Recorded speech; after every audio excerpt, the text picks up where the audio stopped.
Shrimad home remedies में आपका स्वागत है। और हम आपको एक ऐसी जनजाति के बारे में बताएंगे कि वो जनजाति का कोई भी आदमी अगर किसी पेड़ को छू लेता है तो उस पेड़ पर कभी बंदर नहीं चढ़ता है। और ये रामायण काल से चला आ रहा है और रामायण काल की कहानी है। और इस जाति को कहते हैं बिरहोर जनजाति।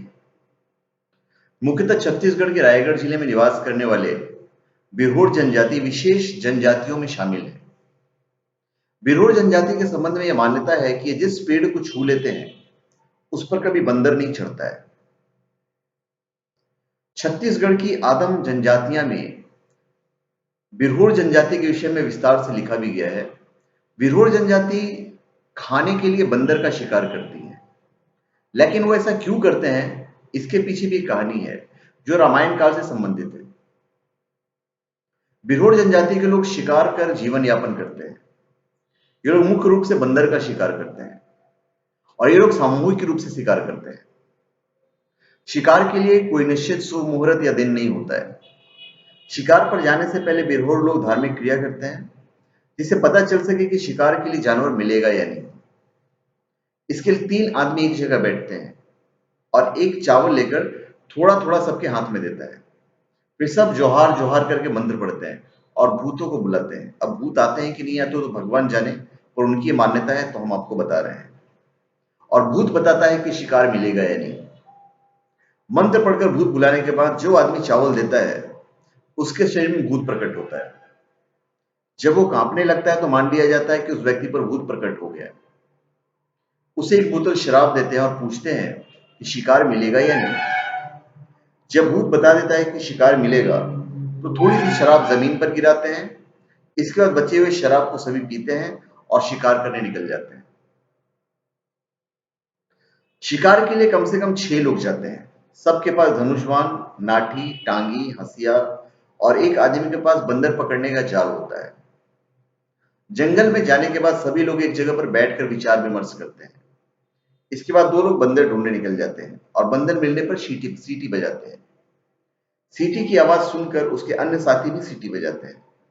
इसके बाद सभी चुपके चुपके बंदर की दिशा में चलते हैं और बंदर को चारों ओर से घेर लेते हैं।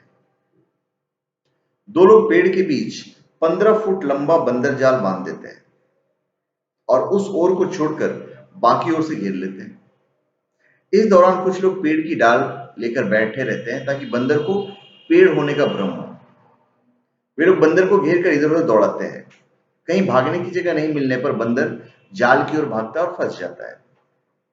जाल में फंसते ही बंदर को मार दिया जाता है। कभी कभी छोटे बंदर को जिंदा रखा जाता है और उसे बाजार में बेच दिया जाता है। अभी बंदर खाने के पीछे कहानी क्या है? एक पोलितीन परिवार में 2 बेटियां थीं। किसी से अवैध संबंध स्थापित होने पर बड़ी लड़की गर्भवती हो गई। बच्चे के जन्म लेने पर उसके माँ बाप शर्म महसूस करने लगे। इसी कारण रात को ही उसके माँ बाप झोपड़ी को गिराकर भाग गए ताकि बच्चा और उसकी माँ दोनों दबकर मर जाए। सुबह गांव वालों ने बच्चे और उसकी माँ को झोपड़ी से बाहर निकाला और जो बच्चा है वहीं पला बढ़ा। बच्चे की छठी और नामकरण होने से पहले ही उसकी माँ मर गई। बच्चा गांव में ही रहकर बढ़ने लगा। जब भी बच्चा पवित्र स्थल या कोई समारोह में जाता था तो गांव वाले उसे मना करते थे। बच्चा जब बड़ा हुआ तो लोग उसे समाज में इज्जत की नजर से नहीं देखते थे। उसने गांव छोड़कर जंगल में शरण ले ली और बीरू पर्वत पर रहने लगा।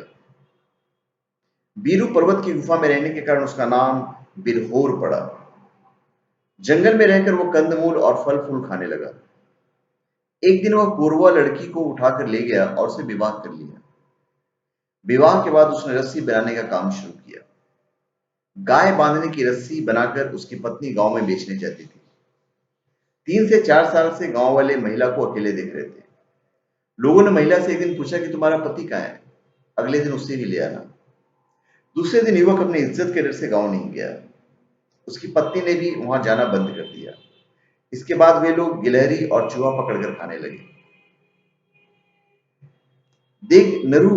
देगन गुरु नाम के एक व्यक्ति को बाजा बजाने के लिए बंदर की खाल चाहिए थी। इस बाजे से वे इष्ट देव को जागृत करना चाहते थे। देगन गुरु लंका के राजा रावण के पास गए और कहा कि मुझे बंदर का खाल चाहिए। रावण ने कहा कि मेरे पास तो खाल नहीं है, मैं कहां से दूंगा। बीरू पर्वत पर बिरहोर रहता है, उसी के पास जाओ, वही देगा।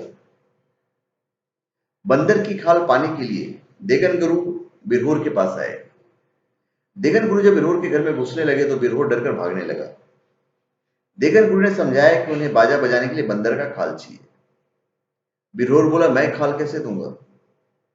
देगन गुरु ने बताया कि मोहलाइन के रेशे से जाल बना लेना और जब बंदर पानी पीने आएगा तो उसे फंसा लेना। बंदर पानी पीने पे आया और जाल में फंस गया। इसके बाद बिरहोर देगन गुरु को बुला लाया। देगन गुरु ने बंदर की खाल निकाल ली। इसके बाद बिरहोर बोला कि बाकी शरीर का क्या करेंगे? तो देगन गुरु ने कहा कि बंदर के शरीर को खा लेना। और इसी दिन से लोगों ने बंदर खाना शुरू कर दिया। तो धन्यवाद। और उसकी जो जनजाति है, उसकी जो फिर जो पीढ़ी चली, वो लोग जिस किसी पेड़ को छू लेते थे उस पर बंदर नहीं चढ़ता था।